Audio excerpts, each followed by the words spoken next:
La licorne leva les yeux au ciel. Le soleil était magnifique, resplendissant dans un océan de bleu, tacheté ici et là de nuages blancs, qui ne faisaient qu'accentuer la beauté de la scène.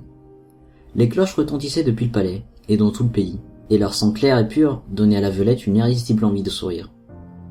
Devant les marches de son palais, une immense foule, bien plus importante que toute la population de Ponyville, attendait impatiemment ces mots. Les princesses des astres, ainsi que tous ses amis se trouvaient à ses côtés, près d'elle, plus que jamais.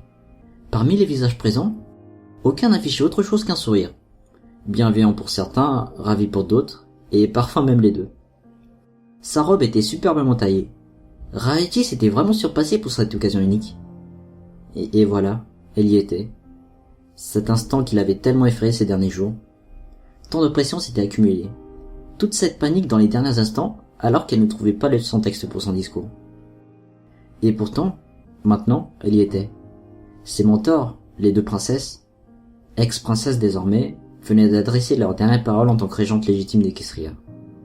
À présent, leur rôle se limiterait à celle de conseillère et d'éternelle déesse en charge de la course des astres. Fièrement sur sa tête, siégeait désormais plus que sa couronne de princesse de l'amitié, c'était maintenant la couronne de la princesse d'Equestria. La seule. Ce n'était pas si terrible en réalité. Certes, elle n'avait pas trouvé le texte de son discours, mais étrangement, cela ne lui importait pas actuellement.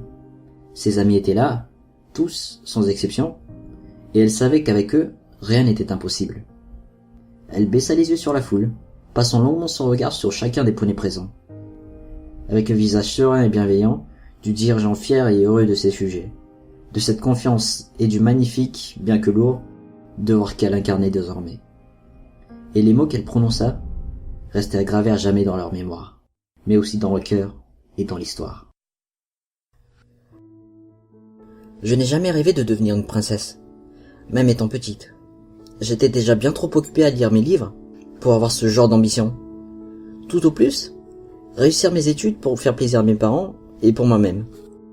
La licorne marqua une pause, non pas parce qu'elle cherchait ses mots, simplement parce qu'elle sentait qu'elle devait faire une pause maintenant. Et en effet, parmi la foule, un étrange bruit comparable à celui d'une trompette retentit, attirant les regards des poneys. Une licorne à la crinière rayée violette et blanche venait de se moucher bruyamment. Sa fille leur sourit, à elle et à son père, avant de répondre. Si l'on m'avait dit un jour que j'allais me retrouver ici aujourd'hui, j'aurais très probablement cru qu'on se moquait de moi. Et pourtant, depuis peu, depuis que je vous ai vus tous réunis ici, depuis que mes amis m'entourent, je sens petit à petit, au plus profond de moi, que c'est ma place. Je prends le flambeau de celle qui fut mon modèle, et probablement la jument qui me fait faire le meilleur choix de ma vie, parfois m'y obligeant même, comme lorsqu'il fut question de m'envoyer ici, à Ponyville, pour y faire des rencontres qui changèrent ma vie à jamais. Elle se tourna vers ses amis qui la regardaient, émue par tant de beauté dans ses paroles. Applejack, Rarity, Fluttershy, Rainbow Dash, Pinkie Pie, Spike.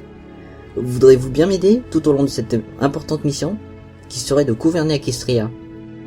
Tout avait des faces radieuses, et en cet instant, la licorne réalisa une fois de plus la chance qu'elle avait d'avoir de tels amis. Elle était heureuse, au-delà de tout ce qui était possible. Une petite goutte perla de son œil, une larme de bonheur qu'elle recueillit d'un sabot, avant de revenir à son discours. Elle dirigea son regard vers la grande licorne blanche, qui lui rendit un regard bienveillant et empli de fierté. Elle avait fait le meilleur choix en la nommant. Jamais elle n'en avait douté. Et elle était extrêmement contente de sa justesse dans une telle décision. La nouvelle princesse énonça alors, comme un écho du passé. Cher peuple d'Equestria, aujourd'hui, j'ai appris une chose des plus importantes. Vous pouvez croire en vos rêves, comme vous pouvez ne pas en avoir. D'où que vous venez, qui que vous soyez, et peu importe ce que vous désirez accomplir. Je sais désormais que la plus grande chose qui importe, c'est d'être avec ses amis. Qu'avec eux, peut-être que vous ne réussirez pas ce que vous voulez, mais jamais ce ne seront des regrets qui vous suivront. Tout ce que vous avez vécu avec eux sera tellement au-dessus que la peine, les problèmes et même les éventuelles disputes disparaîtront d'elles-mêmes, pour ne laisser place qu'à de bons instants. Quel que soit le chemin que vous empruntez, si vous êtes avec vos amis, vos vrais amis, ceux que vous chassez plus que tout et qui vous le rendent un peu plus chaque jour, ceux avec qui vous riez, ceux qui partagent votre douleur, alors ce sera toujours un chemin où vous jetterez un regard en arrière avec un sourire ému, et où vous verrez l'avenir sans peur ni doute. Ce fut sur ces mots qu'elle conclua alors son discours. L'auditoire avait bu chacune de ses paroles, et quelque part au fond d'eux, tous se sentaient grandis. Quelque chose de nouveau s'était ajouté à eux, ou plutôt venait de se réveiller.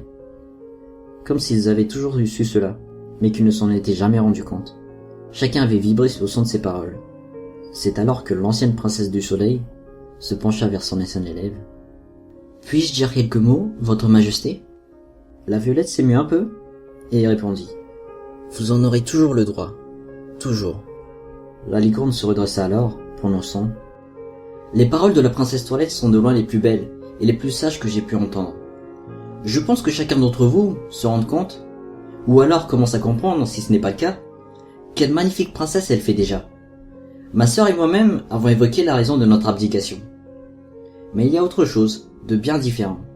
Ce n'est pas parce que nous avons jugé que nous avons accompli notre devoir envers Equestria, et que nous étions désormais libres de le confier à d'autres, que nous nous retirons, mais parce qu'il nous est apparu que notre rôle dans ce pays s'arrêtait ici, que nous ne pourrions rien lui apporter de plus que ce que nous lui avons déjà amené.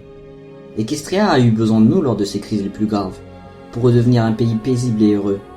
Notre devoir a été lui de faire retrouver ce calme, en arrêtant les menaces qui le gagnèrent et en le redressant. Aujourd'hui, cet état a été atteint. Et si nous arrêtons, c'est pour pouvoir le confier à une jument bien plus apte à gérer cette tranquillité. D'un pays effondré, nous en avons fait un pays libre. Et maintenant, le devoir de la princesse Toilette Sparkle, et nous sommes sûrs qu'elle arrivera bien mieux que nous ne serons capables, est de faire d'Equestria un pays épanoui, bien heureux, et où les plus belles valeurs de sa princesse sont transmises. Ce n'est pas seulement l'avènement de la princesse de l'amitié que nous célébrons ce jour. Comme elle l'a si bien dit, ses amis seront aussi là, pour l'épauler tout au long de son règne. Et ceci est un signe de l'ère qui s'annonce devant nous tous. Une ère où l'entraide sera le plus grande des forces, où les craintes de chacun seront balayées par le soutien de tous. J'ai foi en cet avenir, tout comme j'ai toujours foi en ma très chère élève et en ses amis. Et j'ai foi en vous tous, peuple d'Equestria. La jument à la crinière ondulée recula de quelques pas, indiquant qu'elle avait fini son discours. L'ancien élève la remercia d'un sourire et se tourna à nouveau vers la foule. « Je ne vous décevrai pas. » Un très discret signe de la tête, et les trompettes sonnèrent alors. Les tambours furent bien vite surpassés par les tonnerres d'applaudissements, et de claquements de sabots au sol que faisaient les poneys. 2 feux d'artifice explosa de partout, et ce fut, comme le disait Célestia, le début d'une nouvelle ère.